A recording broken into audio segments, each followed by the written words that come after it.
Bueno, buenos días a todos los que están escuchando y viendo. Empezamos directamente con la exposición.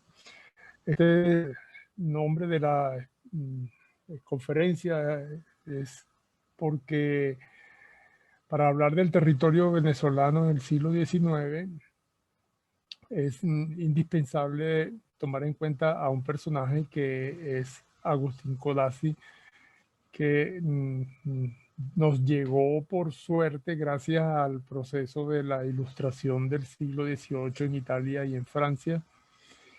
Y tenemos la fortuna de que haya llegado con nosotros. Tradicionalmente a Codazzi se le conoce como geógrafo. La voluminosa bibliografía que hay sobre Codazzi, toda es referida al Codazzi geógrafo.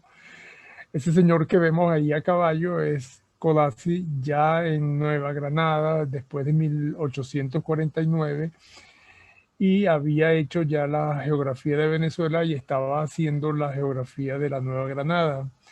El, ¿Por qué Codazzi geógrafo en una materia, en una cátedra de historia de la arquitectura y del urbanismo? Porque más que geógrafo, como se le conoce, él era subteniente de artillería montada de los ejércitos napoleónicos itálicos, es decir, era del reino itálico que era adscrito al imperio napoleónico y como tal tuvo una formación de ingeniero técnico en topografía, astronomía, trigonometría, matemáticas en general, física, toda una cantidad de materias que lo capacitaron para el trabajo de artillería, pero no solamente eso, sino que trabajo de artillería implicaba la construcción de fortificaciones y por lo tanto, si las sabía construir, debía saberlas asediar militarmente y conocer sus puntos débiles. Por tanto, era experto en arquitectura militar también. Codazzi está rodeado en su infancia de una cantidad de factores que van a influenciar para que él vaya a estudiar esas materias que acabo de mencionar. Esa que vemos a la izquierda es la calle Mazzini, que se llamaba calle Brozzi cuando Codazzi era niño y adolescente, y desde ella se veía aquel edificio al fondo que es un pedazo de la fortaleza que hay al centro de la ciudad de Lugo. Lugo es una ciudad de la Romaña, está en medio de la llanura padana, entre Ravenna hacia el este, en el Adriático, y hacia Bolonia y luego Milán hacia el noroeste, en el viejo camino que unía el Adriático con Milán desde el Imperio Romano. En ese camino fueron construyéndose, fundándose ciudades en 2000 años, y la ciudad de Lugo en donde nació Codazzi, y esa imagen de fortificaciones la veían no solamente allí en la calle en donde vivía, sino que además estaba rodeada su vida, su adolescencia, de una tendencia hacia enfrentar la legación pontificia, porque Lugo pertenecía, como Ferrara, que está al norte, pertenecían a la legación pontificia, es decir, a los estados vaticanos, los estados pontificios. Sin embargo, a fines del siglo XVIII, la corriente de ilustración italiana que tendía a imitar y a adoptar el pensamiento racionalista y enciclopedista francés lleva a que numerosos jóvenes se sumen a esa tendencia, y la corriente científica de pensamiento racional y oposición a la iglesia va a crecer en ese ambiente entre el siglo XVIII y XIX en que crece Codazzi. Él nació en 1712 93, el 12 de julio, y para el comienzo del siglo XIX tenía 7 años. Luego a los 17, a los 15 años va a graduarse, va a terminar de estudiar en lo que era el principal colegio, un colegio que fundó el siglo XVI, Fabricio Trici, un noble de Lugo, y fundó un colegio para las enseñanzas en general primarias y secundarias, y allí enseñaban francés, enseñaban derecho, enseñaban teología, enseñaban castellano, enseñaban inglés, todos los idiomas vivos importantes, y de allí va a adquirir una formación importante desde el punto de vista legal con los estudios de derecho. Sin embargo, la corriente del fervor que inunda en Lugo por la Revolución Francesa y en toda Italia por la Revolución Francesa lo va a llevar a querer formar parte de los estudios militares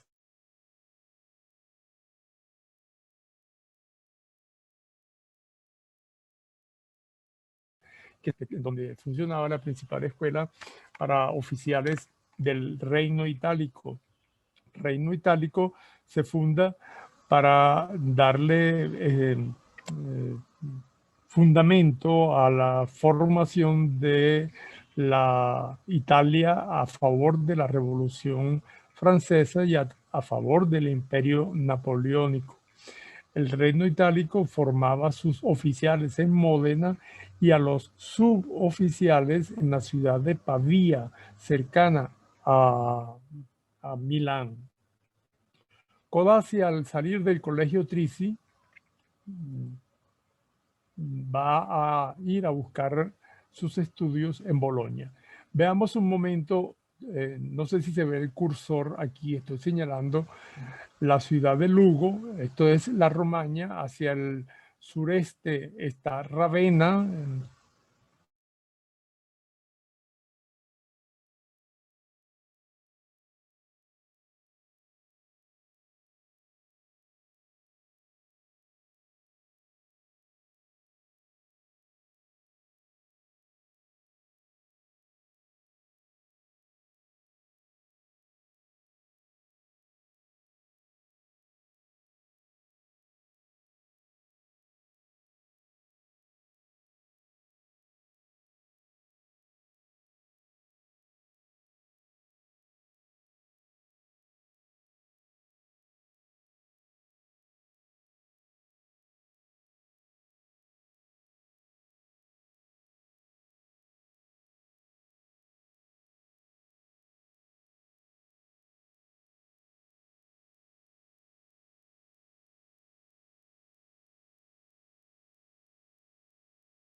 Hola, buenos días. Tuvimos un problema aquí con el internet, pero creo que ya recuperamos la señal.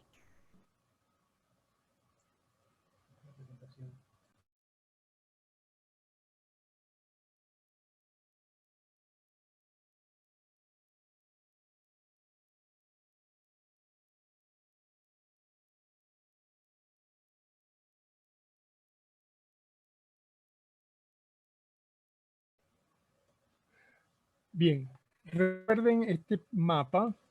Esto es una foto, una imagen de un plano del catastro pontificio hecho a finales del siglo XVIII. Y como pueden ver, hay una orografía y una hidrografía tupida de ríos que van de sur oeste hacia noreste. Ese es el camino que llevan los ríos, las quebradas, las vertientes que vienen drenando desde los Apeninos, la cadena de la montañosa de Italia, hacia el río Po.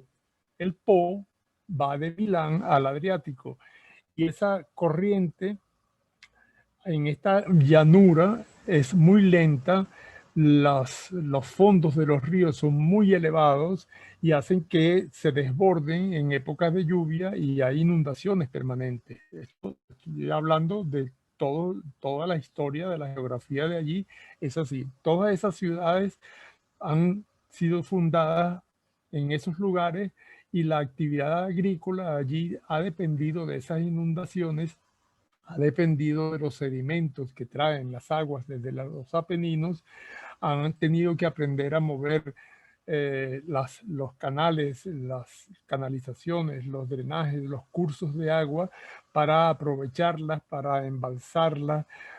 Tenían que hacer inmensos trabajos hidráulicos para poder poner a funcionar la tierra a producir la cantidad de cosas que podía dar con tantos nutrientes. Esa actividad agrícola de la Romaña es importante porque afecta la vida de los que viven allí y así Codazzi creció en medio de ello, así como creció rodeado de fortificaciones, rodeado del espíritu de la ilustración, de la ciencia, de los fuerzas militares, del heroísmo de los combatientes de las guerras, así como creció montando a caballo, porque desde niño era un jinete extraordinario y en esas llanuras, como en las nuestras, el caballo es el medio de comunicación principal. Asimismo, la mentalidad de agricultura, de sembrar en las tierras, va a acompañarlo toda su vida. Hay un dilema existencial que acompaña a Codazzi toda su vida, que es el dilema entre la espada y el arado.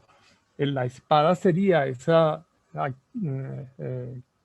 comportamiento de ir a las guerras, de hacer batallas, de libertar pueblos, de lograr la unidad de Italia, exactamente, es el comienzo del siglo XIX, y batallar, vencer enemigos, que lo va a tener como militar permanentemente en diversos ejércitos después que caiga el Imperio Napoleónico en 1813, 15. Y por otro lado, el arado es esa posibilidad de fundar colonias agrícolas, de poner a producir la tierra, de sembrar, de reproducir en la tierra todas las posibilidades que ella ofrece para la agricultura. La revolución agrícola es también la época que vive Codazzi. Vive la revolución francesa, la revolución política, la revolución industrial que lo rodea por la ciencia, y vive la revolución agrícola. Esa formación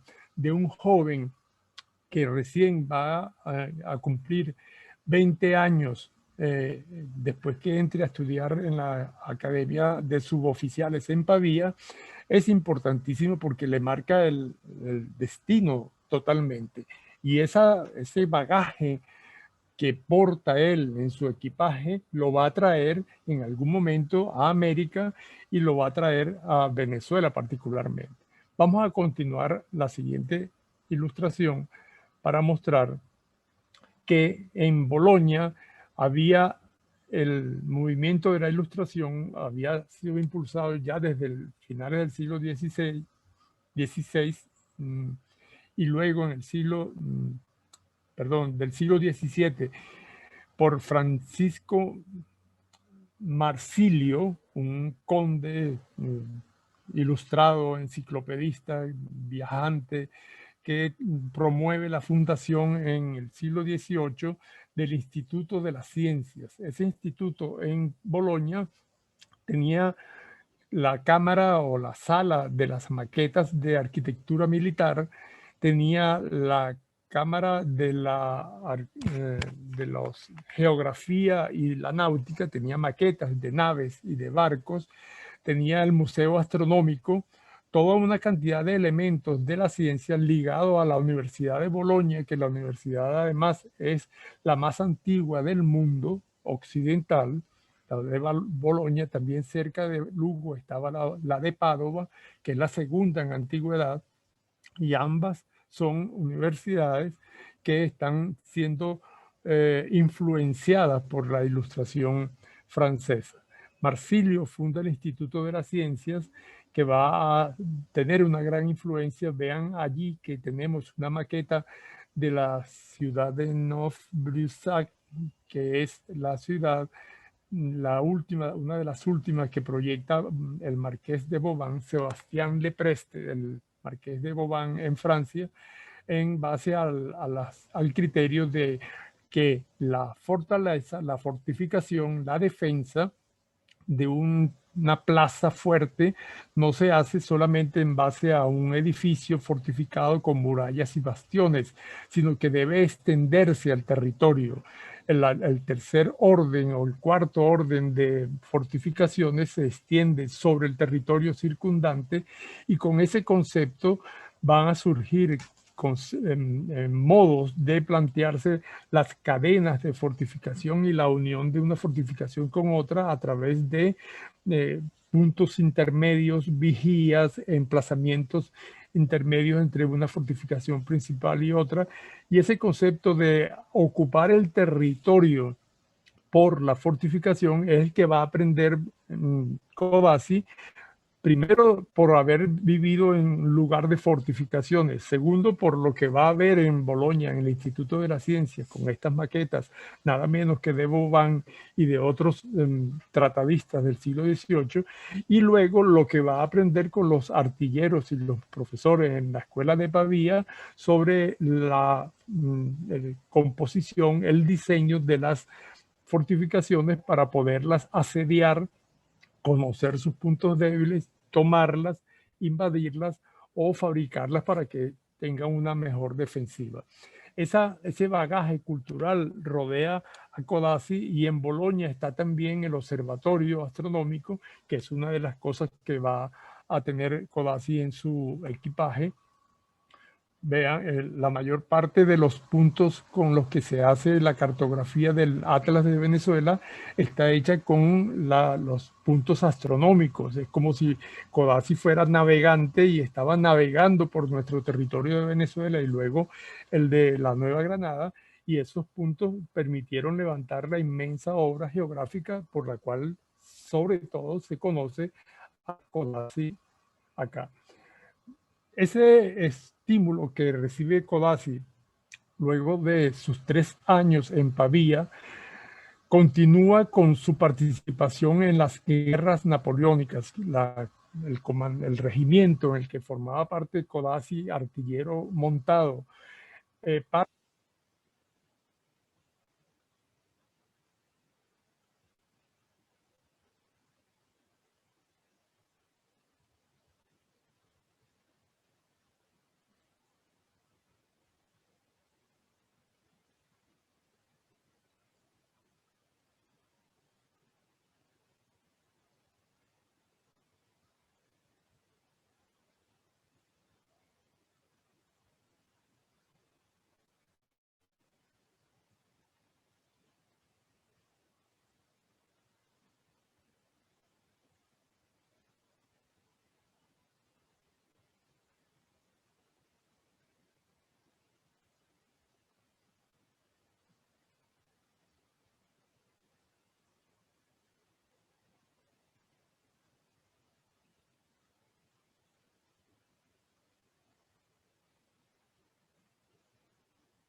Les pregunto, ¿ha vuelto el audio?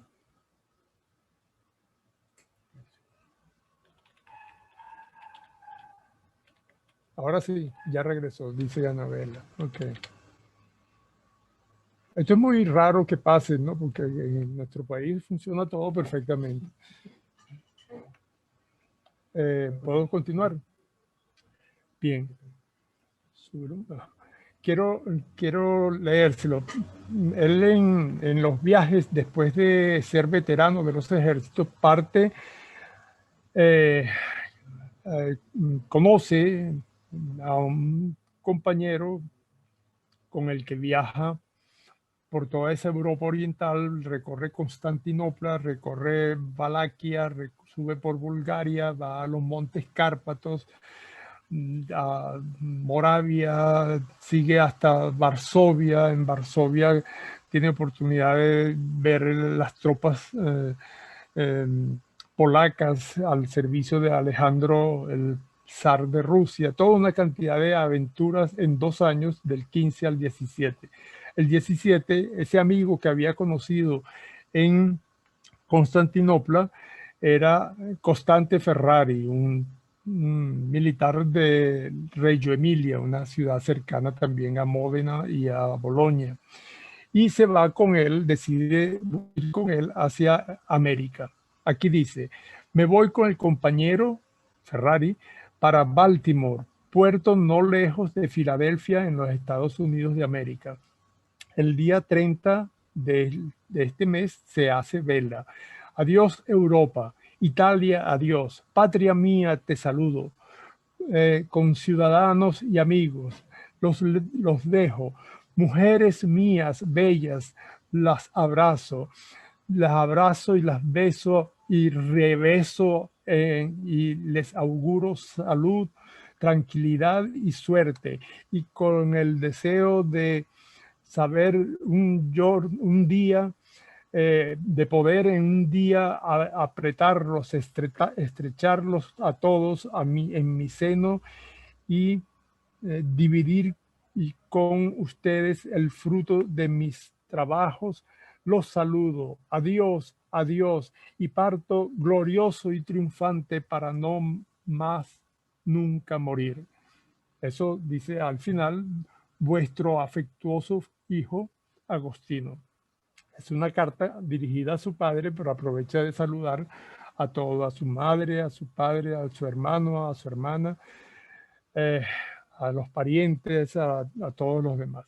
Es una carta que revela ese espíritu que lo está invadiendo al momento en que parte del puerto de Helder en Ámsterdam para Baltimore, 270 personas que llegan allí en Baltimore a Nueva York, y Baltimore va a ser la tercera ciudad importante que conoce Codazzi en su vida. En las memorias de Codazzi, que él escribe entre el año 23 y el 25, él hace énfasis en Constantinopla, Ámsterdam y Baltimore, y las analiza desde el punto de vista de la regularidad con que están trazadas, desde el punto de vista del aprovechamiento de la naturaleza, desde el punto de vista del ordenamiento de la naturaleza y de los árboles sembrados, puestos de manera regular, es decir, el dominio de la naturaleza para adaptarla al medio urbano.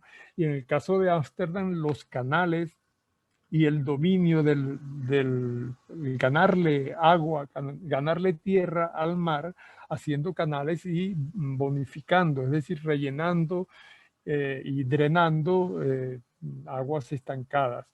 Es Ámsterdam un gran ejemplo de lo que debe hacerse con las aguas. Recuerden entonces aquí la herencia de él en la Romaña, de esa costumbre, ese hábito, ese conocimiento de la hidráulica para el dominio de los territorios. Codazzi llega en el 17, se enrola en los ejércitos libertadores, militando en una cosa que se llama la División Unión, que era dirigida por el francés Louis Aury, se pronuncia Aury, se escribe Aury terminando en Y, para no crean mucho en mi pronunciación francesa, y esa división en ese momento estaba al servicio del Ejército Libertador, tenía contacto con Lino de Clemente y con Luis Brión. Y además el jefe político de la División Unión era Pedro Gual, quien luego va a ser importante para Codazzi el resto de su vida. Hay un momento en que Bolívar decide suprimir a estas divisiones externas que apoyaban a la independencia, como era la División Unión, y Luis Aurí queda fuera por divergencias con Bolívar, porque participa en el Congreso de Cariaco, que pretendía desconocer la autoridad de Bolívar, y al quedar fuera la División Unión, sus oficiales, entre ellos Codazzi y Ferrari, quedan fuera también, y el padre Madariaga, que era uno de los que había querido desconocer la autoridad de Bolívar en el Congreso de Cariaco, dirige su forma de nuevo, organiza la División Unión para que pertenezca a eso que ven en este cuadro arriba, los Estados Unidos de Buenos Aires y Chile. Madariaga era chileno, como ustedes saben, y los contactos que tenía Madariaga con esas dos naciones permitió que asociaran la División Unión a esta actividad. Esa División Unión era una división corsaria y se dedicaba a asaltar naves españolas que llevaban mercancía o materias primas para España y asaltar a las naves de otras naciones que estaban comerciando, eran corsarios, y el producto del botín se repartía entre ellos y le daban una parte al Ejército Libertador. Tenían patente de corso, pues era un permiso que le había dado Bolívar hasta que se los suspende y acaba con los corsarios y ellos quedan un poco a la deriva. Este estado de servicio de este militar así es el donde él señala los grados que tiene, las campañas realizadas en el Darién, en las costas de Cartagena, aquí dice de Granada, eso es Nueva Granada en el año 18, en Cundinamarca, que es toda la Nueva Granada, y Magdalena, el río Magdalena, y las costas de Colombia, todo lo que representa esto. Además, había comenzado en el mismo año 17, recién formada la División Unión, en la invasión de Florida. Aquí dice la campaña de la Florida es la República de las Floridas, que pensaban hacer con Gregor MacGregor en la península de la Florida para anexarla a la independencia. Eso era cuando Estados Unidos todavía no dominaba todo su territorio. Luego está una serie de batallas y de acciones campales, las llama allí. Como ven, está escrito en itañol de un joven de 17 a 19 años que todavía no domina bien el español. Esto está redactado por él mismo y lo hace firmar por los jefes políticos del gobernador y comandante Fequer y el secretario del despacho.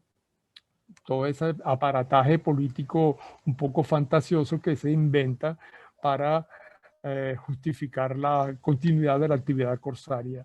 En esta oportunidad, Codazzi tiene oportunidad de ir a entrevistarse con el almirante Cochrane, que es el que ha estado formando la flota naval chilena, y lo hace a través de tierra firme, recorre parte de las tres cordilleras colombianas hasta bajar al Océano Pacífico y luego regresa a una isla que ellos habían tomado, invadido, la isla de Providencia, que forma parte del archipiélago de San Andrés y Providencia, actualmente propiedad de Colombia, pero se lo están disputando con Nicaragua. Y ahí en Providencia tienen su base naval de operaciones. Eso va a ser en el 19. En el 18 todavía estaban vagando por el Caribe como corsarios. Pero así conoce a Cochrane, cumple su cometido, luego va a ver a Bolívar en Bogotá y se encuentra con él en la Nueva Granada en el año 18, y esa actividad de recorrer esa parte del norte de Sudamérica va a ser un encuentro con la naturaleza americana y una especie de posgrado que adquiere este joven que ya ha viajado por Europa Oriental, por Europa Occidental, y ahora atravesó el océano y está empezando a conocer América por ese pedazo que une América del Sur con América del Norte, que es el Istmo de Panamá. Ese conocimiento lo adquiere Codazzi, perdónenme por esa foto de arriba a la derecha que no está legible, la saqué con la cámara del celular, pero no soy bueno manejándole la resolución. Esto que vemos es ese tramo del istmo que hemos mencionado, y ahí él ya intuye en este detalle que hace de ese plano el paso, no solamente intuye, recorre desde el Golfo de Urabá, en donde desemboca el río Atrato, que es el tercer río en importancia de la Nueva Granada. Subiendo por el Atrato llega un momento en que se une con el río Quibdó, que desemboca en él, y subiendo por el Quibdó se llega a un punto en donde hay un istmo, hay un camino, aquí lo tengo señalado en rojo. Bueno, él mismo lo trazó en esta carta manual hecha durante el viaje. Esta unión en rojo es para unirse el Quibdó con el río San Juan, que está aquí escrito. Este río San Juan va a dar al Pacífico. ¿Qué es lo que había hecho Codazzi al hacer esto? Había hecho una travesía interoceánica del Atlántico, del Caribe, desde el Atrato hasta el Pacífico. Había hecho una travesía sin canales, sino por navegación fluvial. Lo escribe así en esta viñeta que pone aquí al lado del plano, resaltando la importancia de esto, y la resalto yo también en este momento. Aquí está escrito lo que yo les estaba diciendo. Lo resalto porque luego va a ser un elemento crucial para el resto de la vida de Codazzi, la navegación fluvial y el pensar en hacer la conexión entre ambos mares, el Atlántico y el Pacífico. Hago notar el triángulo y el archipéndulo, que son signos masónicos en esta figura de la viñeta. Eso es parte de la herencia que él recibe en la Romaña, el pensamiento masónico y la militancia en logias masónicas. Si el comandante que lo recluta él en Bolonia y luego va a dirigir el regimiento en donde combate Codazzi en las campañas de Alemania, es del mayor Armandi. Mayor Armandi era nacido en una ciudad cercana a Lugo, que era Massa Lombarda, en donde estaba toda su familia, y se hace amigo de toda la vida de Codazzi, y era masón, era uno de los representantes de la masonería romañola. Esto es la isla de Providencia, en la base que construye Codazzi y Ferrari. Ellos se encargan de la construcción de las instalaciones militares. Esto es una especie de ranchería en ese momento, pero sin embargo estaba amurallado con un sistema que se enseñaba en la Escuela de Puentes y Caminos.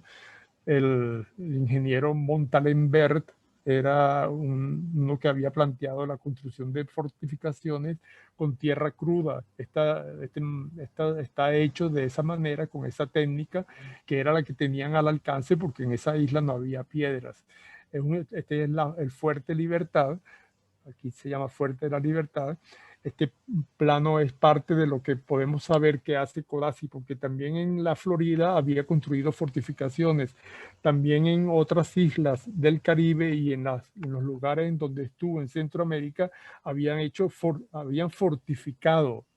No significa que habían hecho fortificaciones, pero sabían fortificar para defender la plaza fuerte que tomaban o que asediaban. Vamos a volver a este mapa una vez. Después de las batallas en Centroamérica, muere Auri y se disuelve la división Unión. Codazzi es nombrado albacea para llevar los restos de Auri y sus riquezas, sus propiedades, a la familia en París. Parte con el amigo Ferrari desde las Antillas a París. De París bajan a Italia y en Italia deciden comprar una propiedad, que no les voy a echar el cuento de dónde la compran y de por qué deciden comprarla, que es esta que está aquí, que estoy señalando con el cursor, que dice Serraglio. Serrallo es el Serrallo, era el nombre que tenía ya desde el siglo X ese lugar. Era una casa que tenía una fortificación de planta cuadrada con torres en las cuatro esquinas, y esa propiedad cercana a Mazzalombarda y cercana a Lugo es la que compra Codazzi con su amigo para plantearse invertir lo que ganaron como corsarios y como comerciantes en las Antillas, eh, para escoger el arado en vez de la espada. En este momento da un vuelco su vida y deja de ser guerrero para ser agricultor. La revolución científica y la revolución agrícola siempre detrás de la vida de Codazzi. Esta es la planta de la hacienda que Codazzi rediseña, redistribuye, siembra árboles para cultivar la morera, el gusano de la seda. Lugo era un lugar de comercio de la seda, estaba en el camino de la seda que venía desde China, desde la época de Marco Polo, y en Lugo el padre de Codazzi era comerciante en sedas. El conocimiento de Codazzi de cómo se cultiva la madera, lo asume, y también sembró cáñamo, que era para hacer cordeles, mecates y demás. Mi amigo Mario Gabaldón me decía que eso era cannabis y que Codazzi era marihuanero, pero eso es mentira. Eso es una broma que me tenía el querido Mario Gabaldón, que aprovecho aquí para recordarlo con el corazón.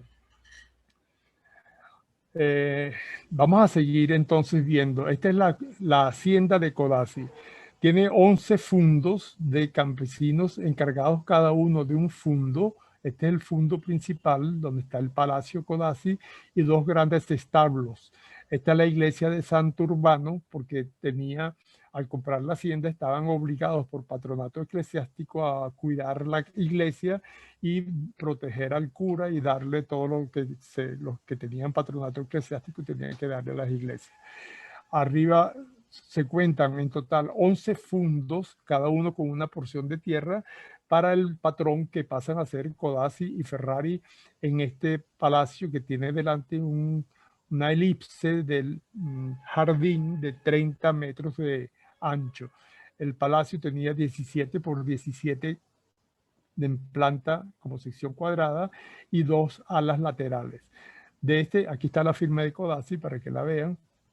Y más adelante, este era el cuadrado que había, y Codazzi le añade dos alas a los lados, y esta es una reconstrucción ideal de lo que era el palacio, que se le llamó Palacio Codazzi porque fue hecho sobre todo por Codazzi, porque Ferrari se fue un año detrás de Lord Byron a lograr la libertad de Grecia, que estaba invadida por los turcos, y dejó a Codazzi encargado de la hacienda y de su evolución. Codazzi hizo lo que estimaba importante y rehace el edificio del Palacio Codazzi. Ese palacio por fuera es este que están viendo, es el edificio principal, y desde él empieza Codazzi en el año 25 a recibir, desde del 23 al 25, a comienzos del 26 regresa a América. Pero en este palacio Codazzi escribe lo que eran sus diarios de viaje. El diario de viaje que él había llevado durante todos los viajes realizados por Europa Oriental, Europa Occidental y por América Central, lo vuelca en un manuscrito. Este manuscrito es el que estamos viendo aquí, una foto de 2 páginas del manuscrito, en donde él va narrando las batallas en donde participó, los asedios, las ciudades visitadas, describe las ciudades visitadas en Centroamérica y en Europa Oriental, y anota como referencia las coordenadas de longitud y latitud, y refiere a la carta número tal, es decir, la carta anexa al manuscrito. Son 7 cartas que él diseña en sus viajes, sobre todo por Centroamérica, y anota además la fecha de lo que está narrando. Vean ustedes la referencia para dar fidelidad a lo que estaba diciendo, porque La gente a quien él le contaba todo esto que le he contado hasta ahora no se lo creía. Él, sin embargo, narra allí, y para completar la narración del manuscrito, dibuja en las paredes del palacio, en el piso superior, las ciudades visitadas. Este es un hallazgo que realizó la Superintendencia de Protección de Bienes del Patrimonio de Ravenna, Ravenna a la cual pertenece ahora el Palacio Codazzi, y dictaminaron el valor histórico de estos dibujos. Esta es la ciudad de San Felipe, en el Golfo de Honduras, que es visitada por la flota de Auri, la flota corsaria. Está en la bandera de la flota de Buenos Aires, Chile, que entra a dominar en ese territorio y a asediar la ciudad. Esta es una fortificación, y aquí a la derecha ven un vigía, una torre vigía para defender la pequeña ciudad de San Felipe. Esto es dibujo de Codazzi, me atrevo ahora a asegurarlo. No es un diseño de alguien ajeno a la isometría, es ajeno a la fortificación, no es un diseño de alguien ajeno a las naves y las características de las naves que tenían, en donde viajaban. Es decir, es un diseño de alguien que conoce lo que está dibujando, que además en la carta, de una de las 7 cartas, aparece esa entrada por el Golfo Dulce de Honduras hacia la laguna interna, y estas son las naves dibujadas en la pared del palacio. Luego está una entrada hacia la ciudad de San Felipe, que es esta, y de San Felipe hacia la bahía de Honduras, que al final la bahía de Honduras era una de las vías posibles para construir el canal de Panamá, pero eso lo vamos a ver después. Codazzi es perseguido por la policía porque evidentemente recibe militantes veteranos napoleónicos. Ya había caído Napoleón, y la legación pontificia de Ferrara ejercía una vigilancia tremenda a los veteranos napoleónicos, así como a los militantes de la masonería. Codazzi es vigilado, es incluso mandado, citado para que vaya a la policía, primero a la policía de Masa Lombarda, luego a la policía de Lugo, luego a la de Ferrara. Tuvo que hacer la peregrinación, y en todas fue interrogado. No lo detuvieron preso, pero sí estuvo interrogado permanentemente. Codazzi decide, en vista de ese peligro que había, porque la legación de Ferrara había mandado matar muchos masones, muchos carbonari también, que eran otra agrupación civil política que actuaba en España, y la había mandado a matar muchos veteranos napoleónicos que estaban metidos en esas agrupaciones antipapales, antipontificias. Codazzi decide irse, y una de las cosas que recibía él información era, de quienes recibía información eran los veteranos de la guerra en América que pasaban o que iban por Italia por motivos de alguna razón, y que le habían informado de que se estaba convocando en diciembre del año 24 un congreso en Panamá para reunir las naciones por las cuales él había luchado, por cuya libertad él había luchado.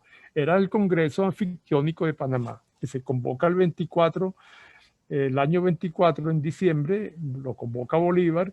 Pedro Gual se encarga de organizar el Congreso durante todo el año 25, y se inaugura el Congreso el año 26, en junio, y en el año 26 parte Codazzi de nuevo para América, deja Villa Cerrayo y parte entrando por Cartagena. De Cartagena sube a Bogotá. En Bogotá recibe con Santander y Lino de Clemente a Bolívar, que está viniendo de la campaña del Perú después de la batalla de Ayacucho, y con ellos parte con el ejército libertador hasta Maracaibo, camino hacia Caracas. Codazzi queda en Maracaibo, en donde queda nombrado comandante de las fortificaciones de Maracaibo, y hace el plano de la ciudad previendo la defensa. Este es un plano militar que muestra las líneas de tiro para la defensa de las fortificaciones, tanto frente a la ciudad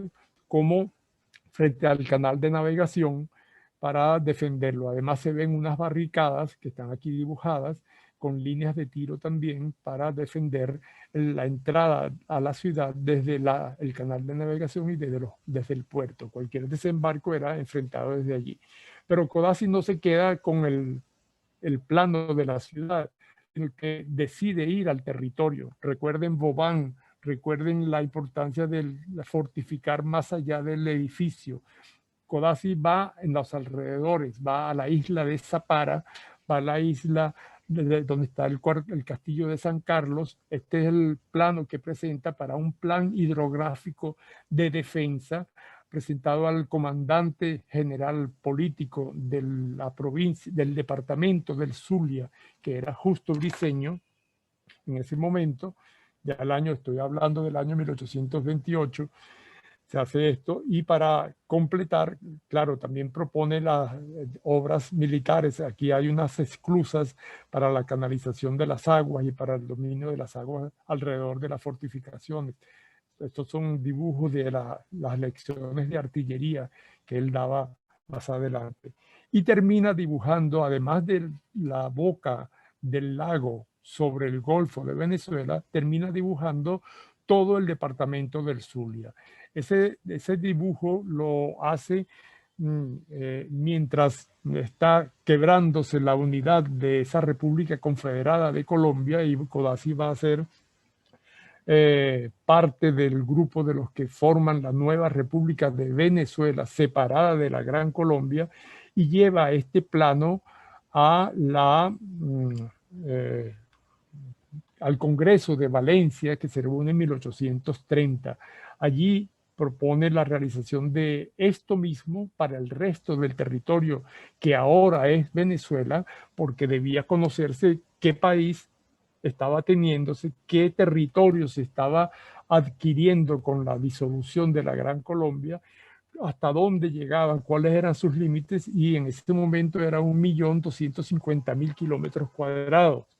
Venezuela republicana se independiza con esa cantidad, y el Congreso de Valencia aprueba la formación de la Comisión Corográfica de Venezuela, que produce el atlas con todas las provincias, además mapas históricos de cómo evolucionó el territorio en Capitanía General de Venezuela desde antes, y luego la Confederación Colombiana, luego la separación, todo eso hasta el mapa físico y político de Venezuela, que se llama así, este que están viendo, aquí lo ven, mapa físico y político de la República de Venezuela, y con el mapa el atlas.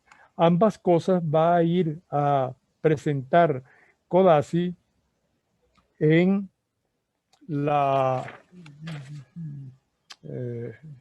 en París, lo va a llevar para que se impriman.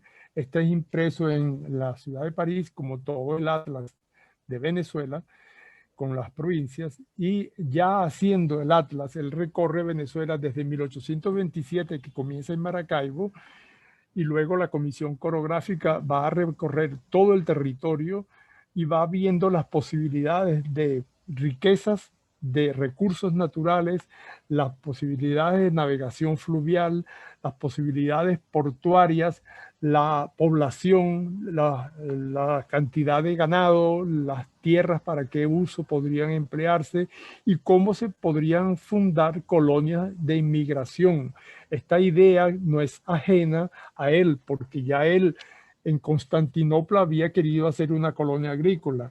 Luego, cuando parte desde Ámsterdam a Baltimore, es también porque se ofrecía a los inmigrantes tierras, 100 acres, se les ofrecía para cultivar en las praderas estadounidenses, desde los montes Apalaches hacia el oeste, en la búsqueda del control del oeste norteamericano. Era un comienzo del siglo XIX que todavía no se tenía dominado, que Estados Unidos no dominaba, no ocupaba todavía el territorio ni había comunicaciones. Entonces se les daba a los inmigrantes la posibilidad de poblar y luego formar un Estado miembro de la Unión.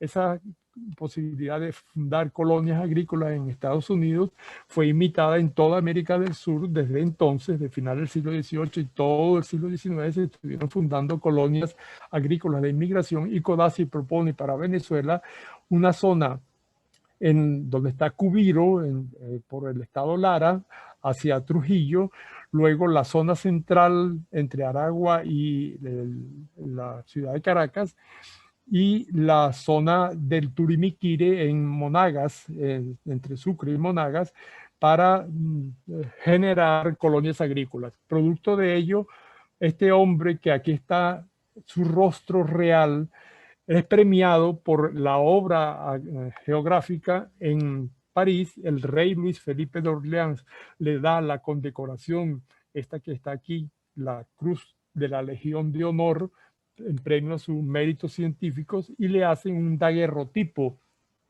Daguerrotipo significa que esto es una fotografía, significa que esta es la cara de verdad de Codazzi, no es la de los cuadros que ustedes ven por todas partes. Este es el rostro verdadero de este hombre con el que del que estamos hablando. Esto es tomado en 1841, cuando él está ya reconocido en París, imprimiendo los mapas. En la oficina de París, donde se estaban trazando los últimos detalles de los mapas antes de llevarlos a la imprenta, recibía permanentemente al viejo barón de Humboldt, que se interesó por el Atlas, porque Humboldt era miembro de la academia, y como miembro de la academia aprueba también el que se le dé el premio de la Legión de Honor y se le reconozcan los méritos científicos al trabajo hecho por Codazzi, que superó en número de puntos astronómicos el levantamiento que había hecho, los que había hecho Humboldt durante su viaje a las regiones equinocciales. Este daguerrotipo entonces es mandado a hacer por el director de la Academia de Ciencias, que reconoce los méritos científicos de Codazzi, que es el mismo director, Francisco Aragó, que había reconocido el invento de Daguerre 2 años antes. Este daguerrotipo es hecho por el propio Daguerre a Codazzi 2 años después de que la Academia de Ciencias le reconoce el mérito de haber hecho esa gran obra científica premiada por la Academia de Ciencias. ¿Qué significa el mapa de Venezuela, este que hemos visto aquí? Este es el conocimiento de un territorio en todas sus potencialidades de producción.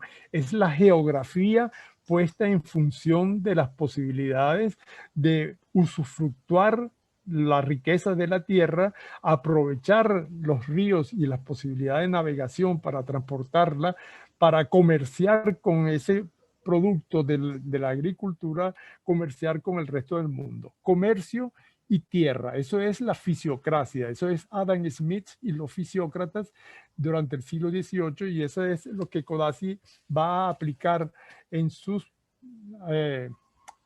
planteamientos para Venezuela. Vemos rápidamente estos, que son algunos dibujos de las lecciones de artillería que daba Codazzi en la Academia de Matemáticas, dirigida por Cajigal durante la década de los 30. Cajigal dirige la Academia de Matemáticas, donde se forman los ingenieros venezolanos.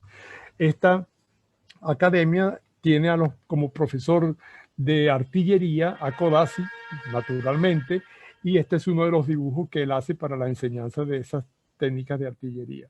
Además, Codazzi, en las memorias de artillería que escribe como texto y que quedaron inéditas, está citando aquí al señor Bellidor. El señor Bellidor es, en su libro Bombardier francés, que es una de las obras más importantes de Bellidor, ha calculado sus tablas según los principios del señor Blondel, o más bien de Galileo, que es el autor de la teoría sobre el movimiento de los cuerpos pesados.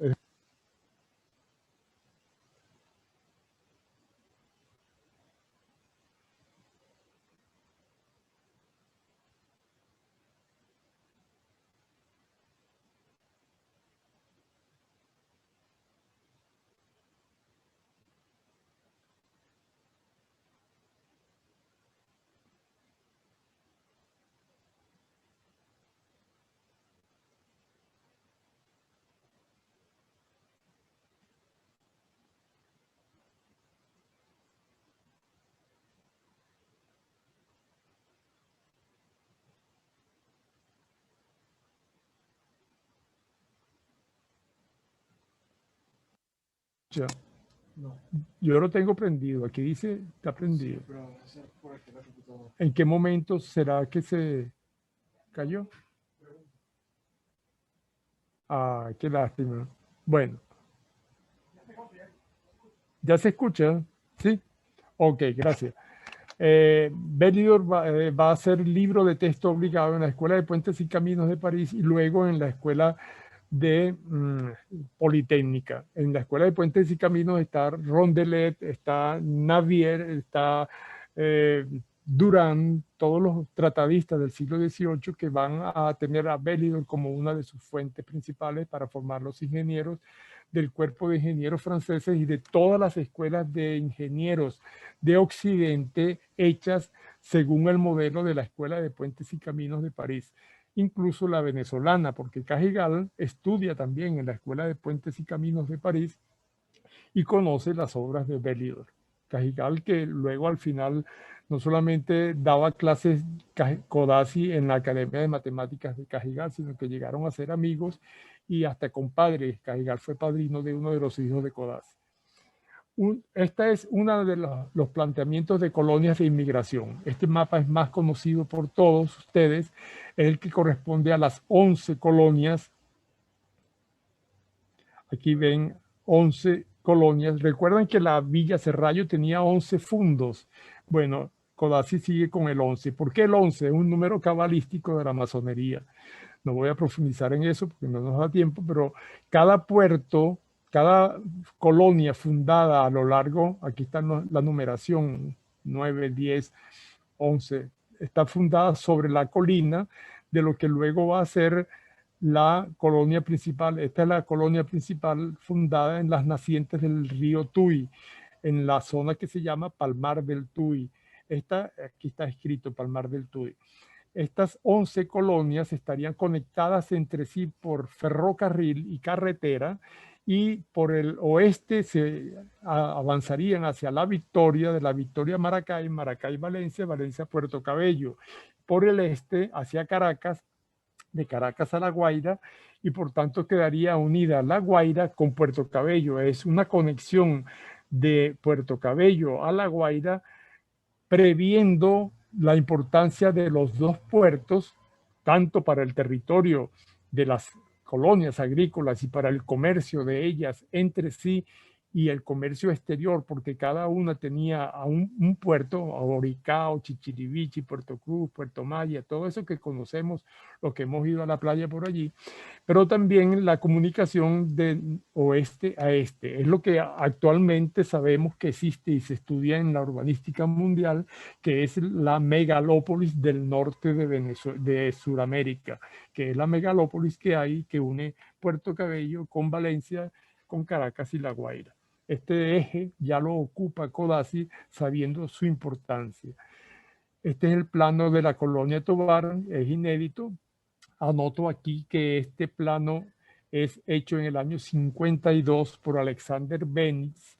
Ya no estaba Codazzi, que se tuvo que ir en el año 46, pero Benitz quedó a cargo de la colonia y hace el levantamiento particularizado de cada fundo dado a cada familia de los inmigrantes, y este es el original que me fue informada su existencia por el ingeniero Leopoldo Jan Montauban. Leopoldo Jan era descendiente de Alfredo Jan, que era uno de los habitantes de la colonia Tovar. Y en la casa de Leopoldo Jan es la que él le compró a los descendientes de Codazzi. Es esta casa que está aquí. No tengo ampliación en este momento. Esta casa era la de Codazzi en la colonia Tovar, la que compra Alfredo Jan, y es la que luego queda allí un pedazo todavía enfrente a la iglesia. Creo que queda este pedacito del noroeste de la casa. El resto lo derribaron. Codazzi se tiene que ir de la colonia Tovar para lo nombra gobernador de Barinas. Carlos Sublet lo nombra gobernador de Barinas. No, Páez mismo lo nombra gobernador. ¿Y qué es Barinas? Es esto que está aquí. La provincia de Barinas entonces incluía el actual estado portuguesa. Vean que aquí está el río Portuguesa, aquí está Guanare, está Turén, todo lo que ahora es del estado portuguesa, pero en ese momento la provincia de Barinas iba desde el estado Lara de Cojedes, San Carlos, hasta el estado Táchira, hasta el estado Apure, pues la parte del norte del estado Apure. Barinas está acá, aquí está Obispos, aquí está Barinas, aquí, en este punto, y Codazzi plantea en la posibilidad de unir la provincia de Mérida con la de Barinas, con la de Apure y con la de Guayana, la capital era Angostura, que es la actual Ciudad Bolívar, unirlas mediante unas comunicaciones tanto terrestres como por canales, como por la navegación del Apure. El Apure desemboca luego en San Fernando, desemboca en el Orinoco y del Orinoco pasa delante de Angostura y de allí hacia el Atlántico. Esta comunicación para sacar la producción agrícola de Mérida por esta vía, pasando por Barinas, uniéndose acá en este camino entre Barinas y su puerto principal, que era Puerto Nutrias, iba a cargar en Puerto Nutrias para llevarse el terreno, llevarse la mercancía hacia San Fernando y luego a Angostura. Esta idea de una unión de oeste a este o de este a oeste para traer mercancía e importar también, la tiene Codazzi y es la primera ruptura que se tiene de la ocupación del territorio venezolano que había dominado hasta entonces la ocupación en el norte. Todo el norte era el que estaba ocupado. Estas partes del sur, los llanos, nuestras llanuras, estaban deshabitadas y con una densidad de población mínima. Esta ocupación de un eje fluvial para el comercio y la importación y exportación y desarrollo de la agricultura y la ganadería, la plantea y rompe por primera vez el esquema de ocupación. ¿Cuáles son las principales obras que Codazzi deja por escrito en sus presentaciones de informe en el año 46 y 47, que son los únicos 2 años en que él estuvo de director, de gobernador del estado de Barinas? Son estas carreteras que están aquí señaladas.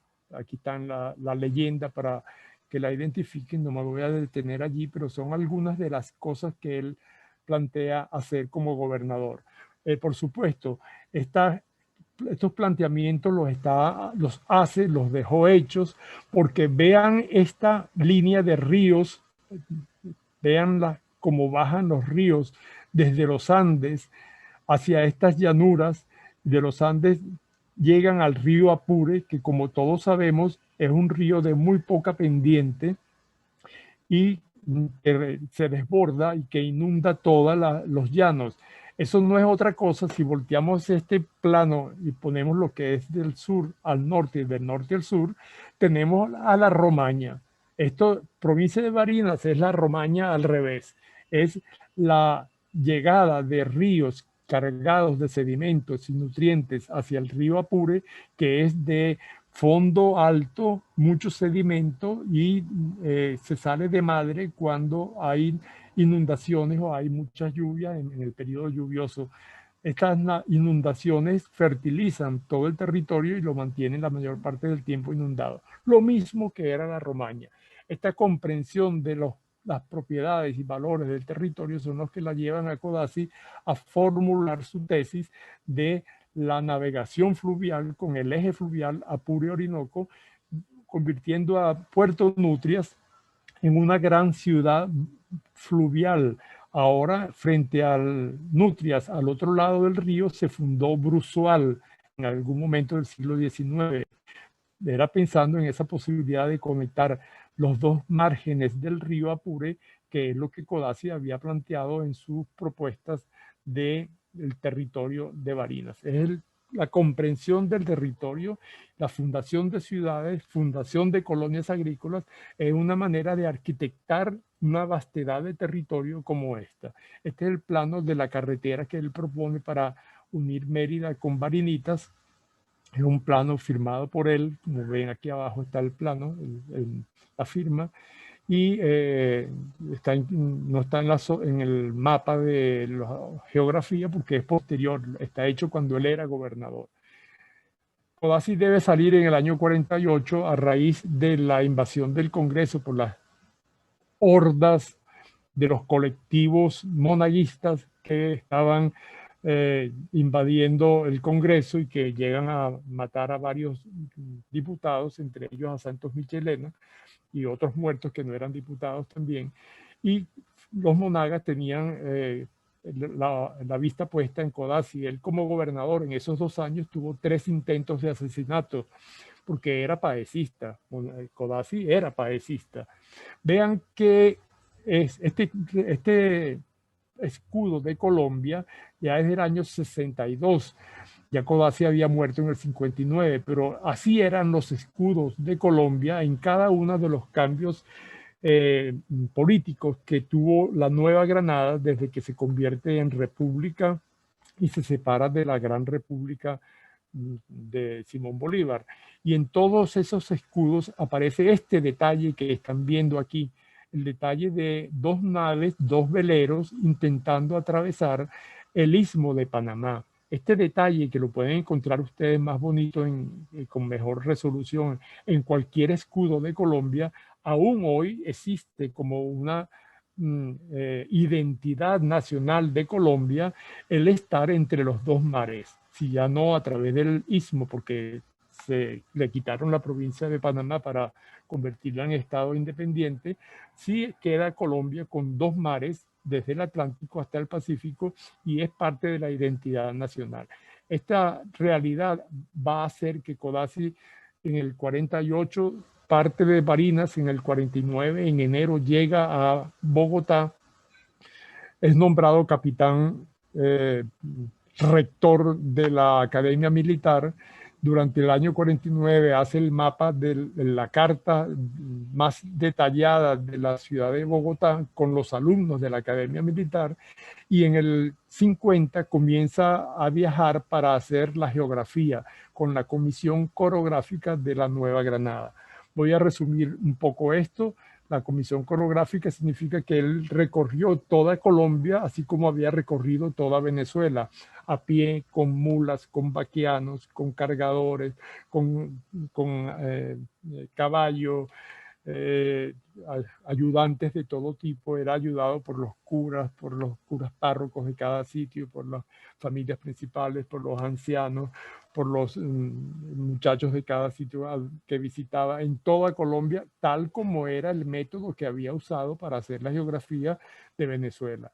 El levantamiento de las alturas, el levantamiento de la hidrografía, de las montañas, de los puertos, todo lo hace, y en cada sitio que recorre era consultado por los habitantes sobre las posibilidades de hacer tal y cual cosa. Cada construcción pendiente, desde la fundación de las ciudades, construcciones nunca realizadas, los canales por hacer, la navegación fluvial, los muelles, los puertos. Era como una especie de asesor o consultor universal para todos los problemas del espacio geográfico de aquella Nueva Granada que él estaba ayudando a fundar. Es su tercera patria al fin y al cabo.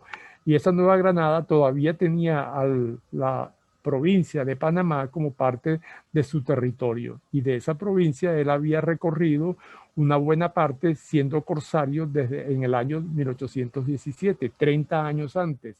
Entonces Codazzi asume ese recorrido con la Comisión Corográfica, y en el año 54 logra hacer el levantamiento del territorio del Istmo de Panamá y señala ya allí las líneas del ferrocarril.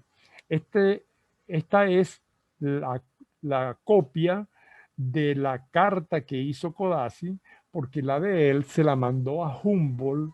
Estamos hablando del año 54, faltaban 5 años para que Humboldt muriera, a Berlín.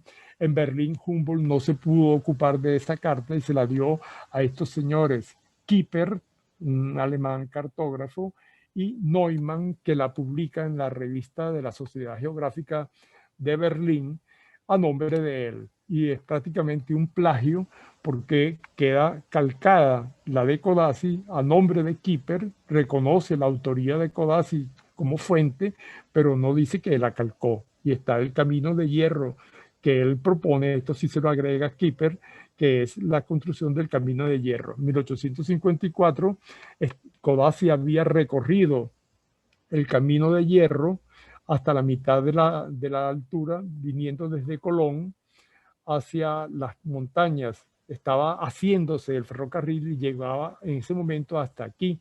Después de recorrer toda la zona, todo el istmo, Codazzi había llegado a Colón y de allí estaba yéndose en ferrocarril hacia Panamá. El resto lo hace en mulas hasta Panamá, pero ya él allí señala en su informe de cómo debía ser el territorio a ocuparse por parte de los que fueran a poblar estas regiones,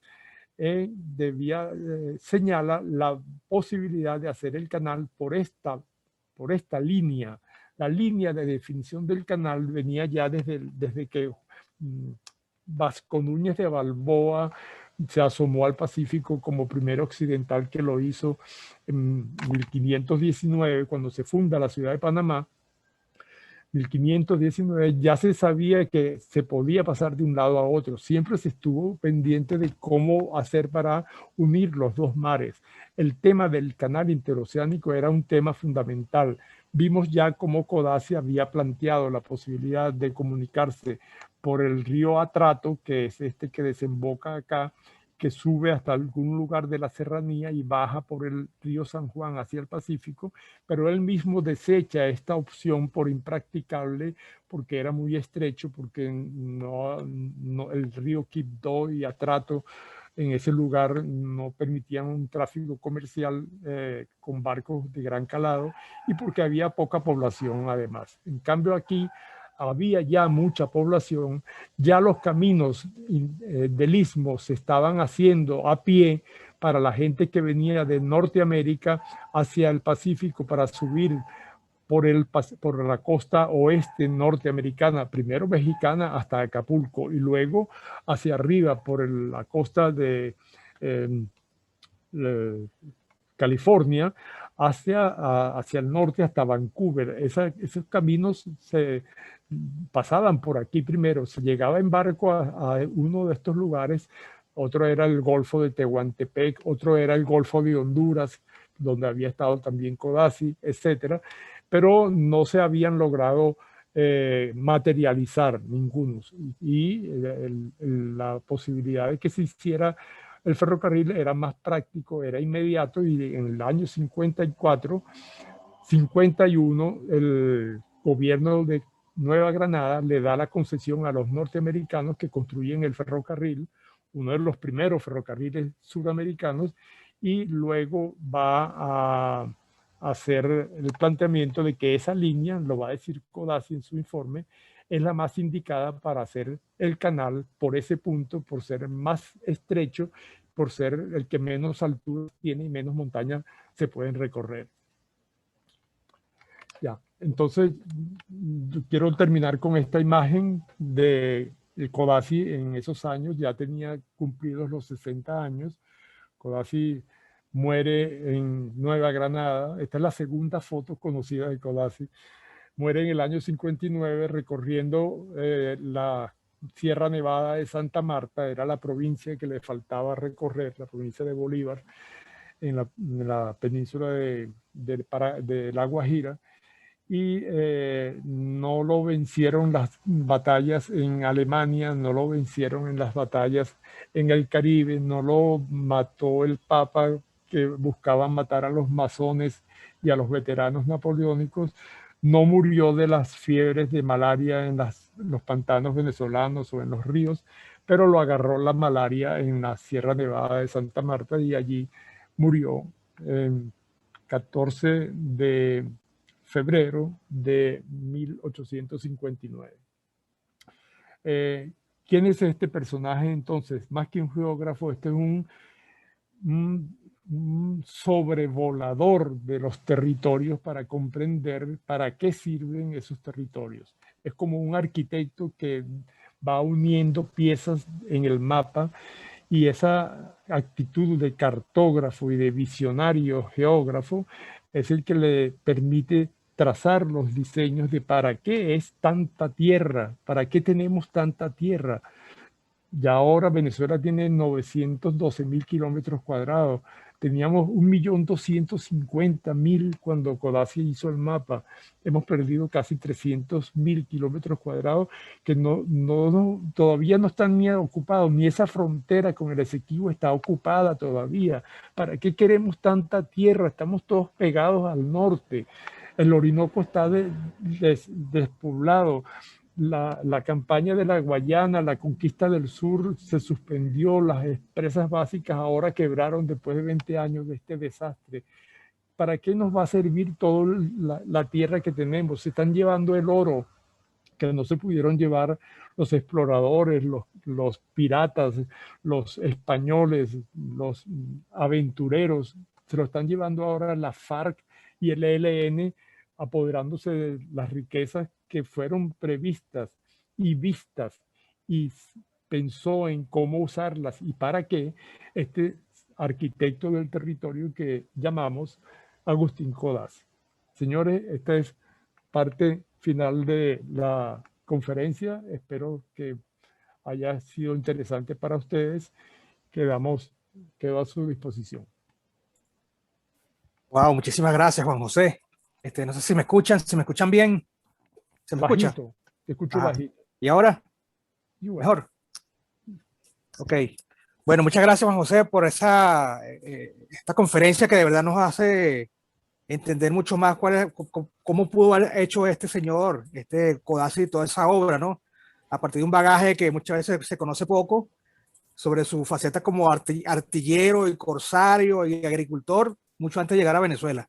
Y por tu reflexión de la vigencia del pensamiento, ¿no? De todo lo que pues, se quedó pendiente y está hasta echándose para atrás.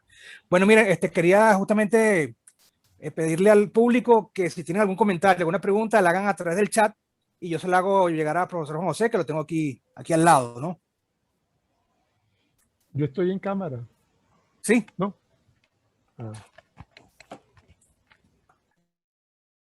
Bueno, por aquí veo felicitaciones para el profesor. Excelente exposición, Luis Arni Méndez.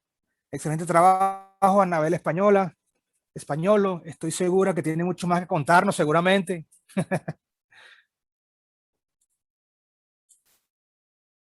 Ajá. Ajá, Carolina Guerrero, profesora de la Universidad Simón Bolívar. Me ha hecho sentir más moderna en el siglo XIX que en el actual.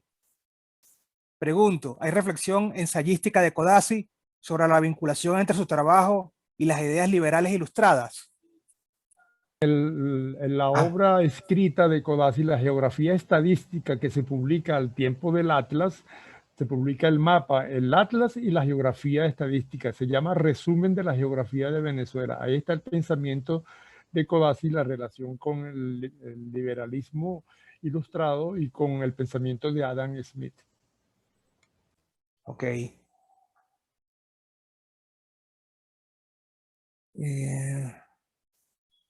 Ok, por aquí, bueno, excelente exposición.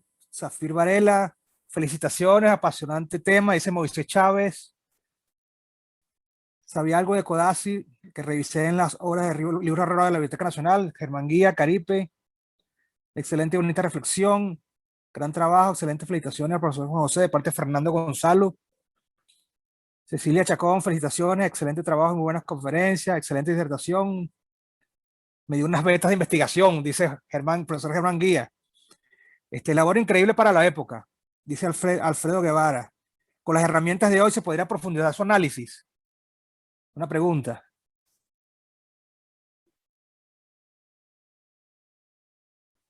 A ver, que no se escucha, Juan José, ya va, no se escucha. Ajá, ahora sí. ¿A qué se refiere con las herramientas de hoy y cuál es el análisis Alfredo. que habría que profundizar? Ajá. Ok, Arturo Almandó, felicitaciones al profesor Pérez Rancel por su conferencia erudita y magistral, así como a la Comisión de Historia de la Ingeniería por la organización. Un lujo escucharlo.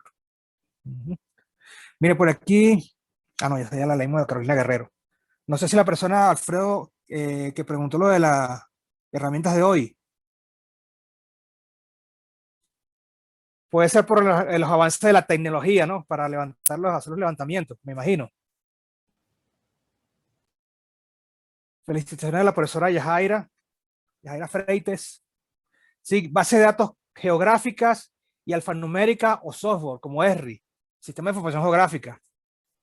Pero claro que se puede profundizar. Imagínense, el mapa y el atlas de Codazzi estuvieron vigentes durante 100 años. Esa silueta de Venezuela fue la que nos dio la identidad del país durante más de 100 años, hasta que a comienzos del siglo XIX, del siglo XX, se comenzaron a hacer nuevos trazados y nuevos levantamientos con otras técnicas. Alfredo Jan precisamente es uno de los que critica algunos datos y algunas señalaciones que hace Codazzi en su atlas, pero la vigencia es absoluta. Eso fue hecho con los recursos del momento y es comparable la perfección a la que llegó Codazzi con los recursos que tenía a pie, solo, interrumpiendo el trabajo para ir a la revolución de las reformas, a poner de nuevo a Vargas porque lo habían tumbado del poder, o a atender alguna plaza fuerte que querían tomar por Mérida, los de Nueva Granada también. Es decir, él tenía que cumplir funciones militares permanentemente, pero las bases de datos nuevas que se han hecho en el siglo XX han aceptado el alto nivel de precisión al que llegó Codazzi con la cartografía que realizó. Mira, Juan José, acá hay una pregunta de alguien que no sé el nombre, dice Anonymous. ¿En algún momento el Estado venezolano ha tomado en serio la propuesta de Codazzi sobre esa integración fluvial desde los Andes hasta el delta del Orinoco?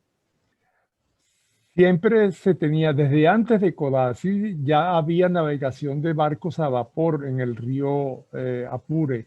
Antes de que Codazzi fuera gobernador, el gobernador era José Antonio Pulido, que autorizó la navegación de barcos de vapor por el Apure desde Angostura, pero era entre Angostura y Apure solamente. Eso se interrumpió después y no ha sido constante. Luego en el siglo XX se va a fundar la Compañía Nacional de Navegación o la Compañía Nacional de Canalizaciones y van a hacer también drenaje, dragado, van a tener alguna actividad, pero siempre se interrumpe, no termina de hacerse un verdadero plan de aprovechamiento de la navegación de nuestros ríos. No solo el Orinoco, muchos otros ríos son navegables localmente.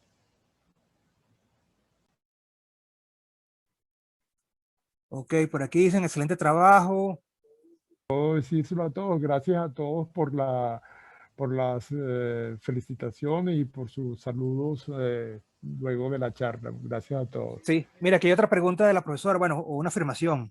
Si bien fue el mapa financiado por el Estado venezolano, no fue tomado como el mapa oficial de Venezuela, supuestamente por impresiones en la parte de la islas del Caribe. ¿Cuán de cierto hay en eso? Te pregunta la profesora No, Yajaira Frey. sí fue tomado porque no había otro y fue tomado durante 100 años y la escasa difusión que tuvo y que no hubo reimpresiones, pues dificultaron su mayor difusión. Pero sí era un material de consulta, sobre todo de los militares, sobre todo de los cuerpos de la Cancillería y sobre todo por los problemas limítrofes que se vivieron durante el mismo siglo XIX. El mapa de Codazzi está basado en las fuentes españolas y fuentes previas y fuentes de todos los viajeros que Codazzi logró tomar como parte de la información previa a sus recorridos. Es un mapa y son unas cartas de atlas hechas en base al recorrido en sitio.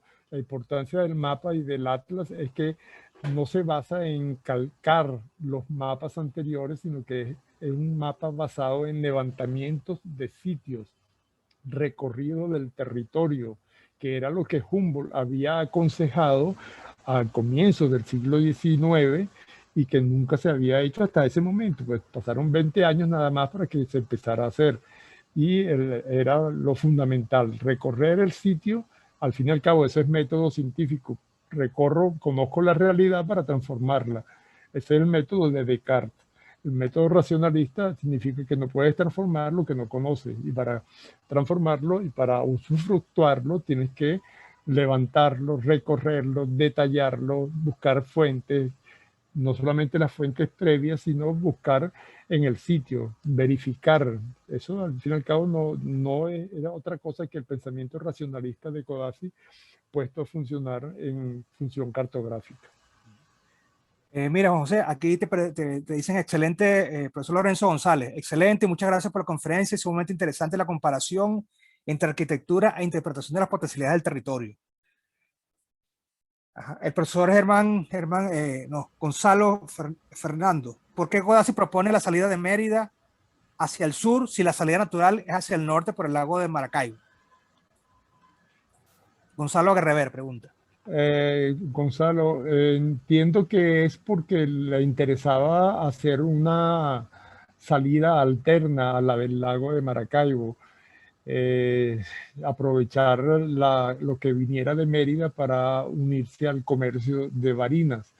Al fin y al cabo, esa producción agrícola de la provincia de Mérida recogía también de todo el territorio merideño y de Trujillo, y tenía la mayor posibilidad de salir intercambiando el comercio con la provincia de Barinas y luego la provincia de Apure. Es decir, era una vía comercial, era para intercambiar sobre todo. Si salía por Maracaibo era salir directo por el sur del lago hacia el puerto de Maracaibo y de allí hacia afuera.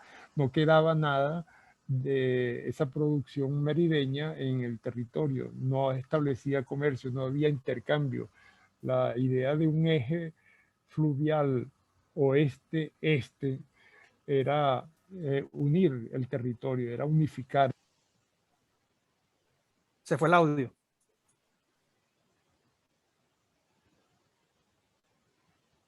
A ver, creo que se le fue el audio al profesor.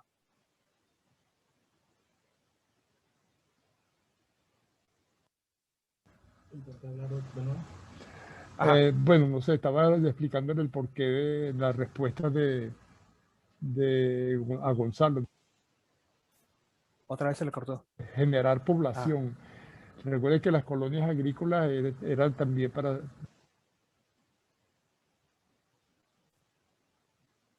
Ya que otra vez se le fue el audio. Creo que hay un problema con la conexión del territorial, del dominio del territorio, el manejo de los recursos, el aprovechamiento. Es decir, hay una explicación.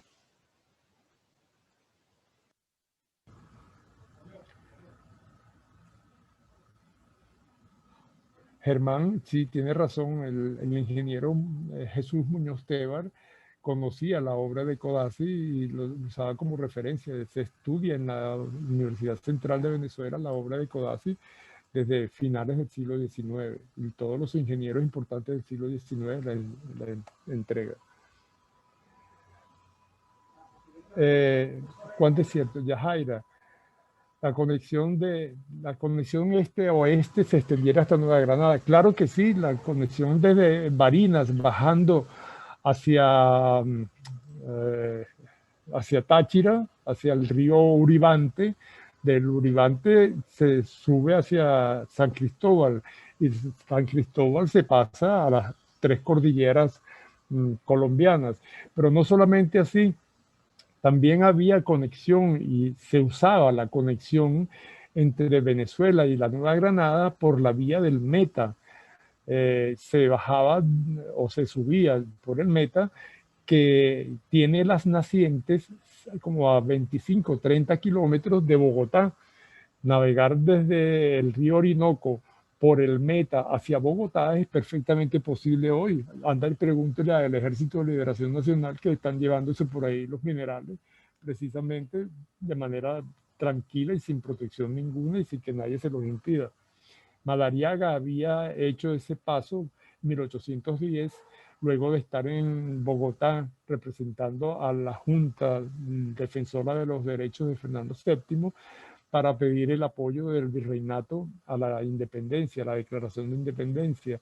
De regreso de Bogotá, Madariaga se viene por el Meta. Del Meta llega al Orinoco, el Orinoco sube a La Guaira, al Atlántico, de ahí pasa a La Guaira y La Guaira regresa a Caracas, de donde había partido anteriormente. La comunicación este-oeste hasta Nueva Granada es factible, sea por la vía de los llanos que por la vía de las montañas. Gracias, Yajaira, por tu pregunta.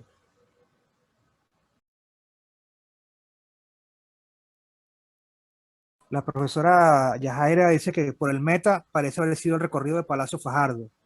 Una descripción la publica en Londres. José Ortega, excelente trabajo, reflexión, gusto escucharlo. Y sí, bueno, la conferencia que dio el profesor Juan José Pérez Rancel va a estar disponible próximamente en el canal de YouTube de la Academia Nacional de la Ingeniería y el Hábitat, para los que quieran volverla a